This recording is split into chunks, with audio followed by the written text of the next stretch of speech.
चालू गया। Thank you very much. Colourful मिलना चाहिए। Thank you. Sir, one bite please. Look, they just want to. Thank you. Ma'am यहाँ पे ma'am straight इधर एक सेकंड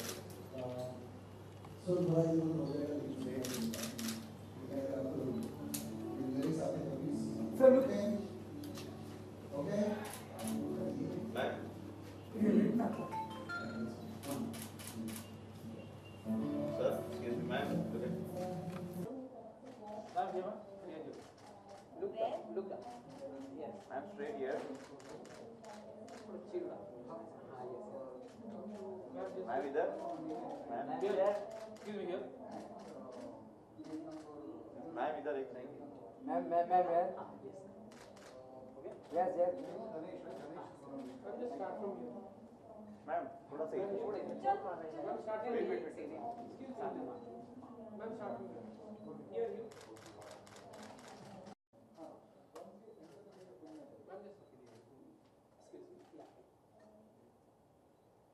Yes, ma'am. मैम एक सेकंड जरा Ma'am, one bite please. Ma'am. एक second One bite. Sakri.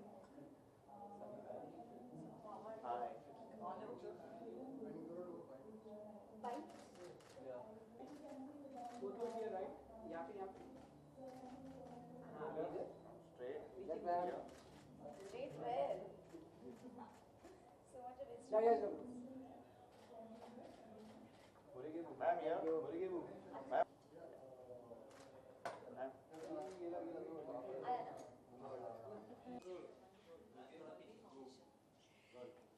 So I would like to congratulate Rishi for taking this initiative. It's a great thing. It's our responsibility to preserve and maintain and protect our Mother Nature. Earth Day, World Earth Day, International Earth Day.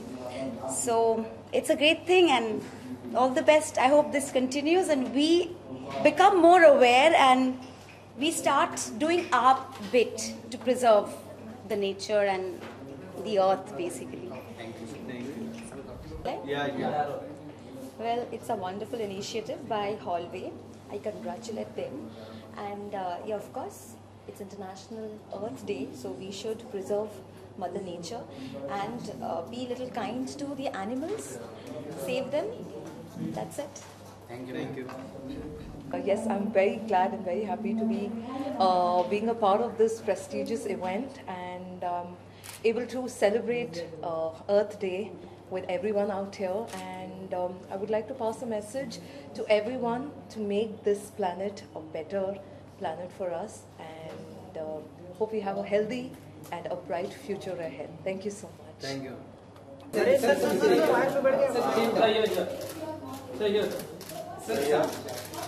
Yes, sir जी. एक second sir सामने हाथ नीचे sir लगा सामने इधर sir एक बार अरे क्या करता है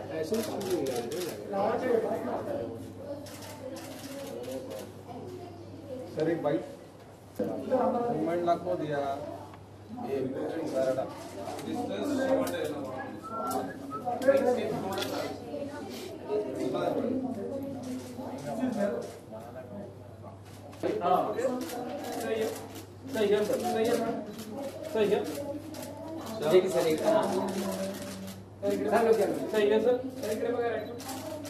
सर एक बार यहाँ पे ऊपर क्या वन मोर सर क्या रोलिंग सबसे पहले तो आज इंटरनेशनल अर्थ डे इसके बारे में क्या चाहिए और आगे भाई नीचे रखना मैं ये कहना चाहूँगा कि हाल ही में पिछले साल दिल्ली में हेल्पलाइन फॉग आया था, स्मॉग आया था, और उसके बाद मुझे लगा कि हम जो ये पोल्यूशन की और ग्लोबल वार्मिंग की और अर्थ डे और ये डे और वो बातें करते हैं, ये एक तरफ बहुत अच्छी बात है, लेकिन दूसरी तरफ ये है कि ऐसा हो रहा है, ये सिर्फ मनगढ़ंत कहानी नहीं है, ये एक इवेंट नहीं है।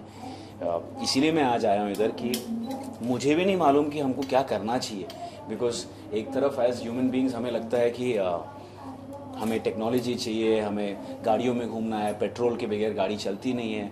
But at the same time दूसरी बात यह है कि जिस तरीके से और जिस स्टाइल में हम जा रहे हैं 2040 तक गारंटीड है कि स्नो पूरे अर्थ में हर जगह से ख़त्म हो जाएगा। तो हमारे जो बच्चे हैं उनको तो स्नो देखने को मिलेगा ही नहीं, और हो सकता है उनके बच्चों को ये पता ही नहीं हो कि पेड़ नाम की चीज़ क्या होती है। ये सच्चाई है। अब इसको कैसे फाइट करना है ये हम सबको एक्चुअली मिलके सोचना है, because I am an actor और बिकॉज ऐसा कुछ हुआ, एक खुजली मेरे दिमाग में जागा कि है क्या। और लियोनार्डो कैप्रियो ने भी एक फिल्म की थी बिफोर द फ्लड, तो उससे कुछ कुछ सीखने को मिला, लेकिन अभी भी कुछ मालूम है नहीं किसी को, सब बोलते सब हैं। So I think as human being need to sit down और हम सबसे जो कुछ हो पाए, जैसे कि पानी सेव करना, थोड़ा सा फालतू वेस्ट हो रहा है, या इलेक्ट्रिसिटी सेव करना, या जहाँ आपको लगता है कि मैं साइकिल और पैदल में चल के जा सकता हूँ वहाँ गाड़ी नहीं निकालना। आई डोंट नो, कुछ ऐसा ही कुछ करना पड़ेगा धीरे धीरे। बढ़िया आई वुड। जी हमें मतलब लगता है कि ऐसे कुछ इनिशिएटिव लेने की जरूरत है, या somewhere other in a nation की जब तक कोई लॉ इम्प्लीमेंट ना किया जाए तो हम मानते नहीं है। ऐसे कुछ लॉ देखिए एक दो चीज़ें हैं कि अगर एकदम स्ट्रिक्ट लॉ इम्प्लीमेंट कर दिया तो लोग बोलेंगे ऐसा थोड़ी ना होता है, हमको क्यों बताया जा रहा है हम क्या करना चाहिए, वो भी एक चीज़ है। दूसरी बात यह है कि यस अगर कुछ स्ट्रिक्ट लॉ नहीं लिया गया तो हम सबका थोड़ा नेचर ऐसा भी होता है ना कि चल रहा है तो चलाओ, चल रहा है तो चलाओ। दंगल में एक बहुत अच्छा लाइन है जो आमिर खान साहब की फिल्म में है कि यार गद्दे तो गद्दे होते हैं ना यार। अब मैं कैसे बताऊं कि mediocrity is not good in life. So या एज यू नो कोशिश तो पूरी रहनी चाहिए हमको करने की, एंड एज एक्टर्स मैं कोशिश कर रहा हूँ। जैसे मैं आज यहाँ आया हूँ, मुझे भी नहीं मालूम क्या करना है, बट कोशिश कर रहा हूँ सीखने की, समझने की। और हाँ मुझे कुछ समझ में आया तो मैं शेयर करूँगा, और अगर आप लोगों को कुछ समझ में आ गया तो आप लोग शेयर कर लेना। रिसेंटली जो बॉलीवुड में जो डिबेट चल रही है सोनू निगम के स्टेटमेंट की, जो सोनू निगम ने ट्विटर पे कहा है, तो उसमें आपका क्या रिएक्शन, आप उस स्टेटमेंट को किस नज़र? एक्चुअली सच्चाई है कि मैं ट्रैवल कर रहा था तो मुझे मालूम ही नहीं है कि सोनू निगम जी ने कहा क्या है। सोनू निगम जहाँ पे रहते हैं वहाँ पे एक मस्जिद है, और मस्जिद वहाँ पे अजान की आवाज़ उन्होंने कहा है कि लाउड स्पीकर्स लगे हुए थे और अजान से डिस्टर्बेंस होता है। गुरुद्वारा मंदिर में जो लाउड स्पीकर लगे रहते हैं उससे लोगों को तकलीफ होती है, सो नहीं पाते हैं, साउंड पोल्यूशन है, तो उसे बंद कर देना चाहिए। अजान सुबह जो अजान होती है फजर की वो नहीं होनी चाहिए। उनका ये लाउड स्पीकर है, या लाउड स्पीकर। देखिए ये तो क्या है, वो वहाँ के एरिया के मतलब इट्स अ रिलीजियस इशू। सो हमेशा प्रोज और कॉन्स होंगे। You know if I am a believer मुझे कोई प्रॉब्लम नहीं होगी, and I am a secular person, तो मुझे तो ऐसा लगता नहीं है कि मुझे कोई प्रॉब्लम होगी अगर मैं वहाँ रहता हूँ। But I am sure Sonu Nigam ji को अगर लगता होगा तो वो आई थिंक उनका पॉइंट ऑफ व्यू होगा। मतलब as an you know it's a very delicate topic. You know वो हर सिक्के के दो पहलू होते हैं। आप यही साइड से देखोगे तो आपको लगेगा वो सही है, वो उस तरफ से देखोगे तो लगेगा ये सही है। तो इस पर मैं तो कमेंट नहीं करना चाहूँगा, नहीं तो पता चला मैं कुछ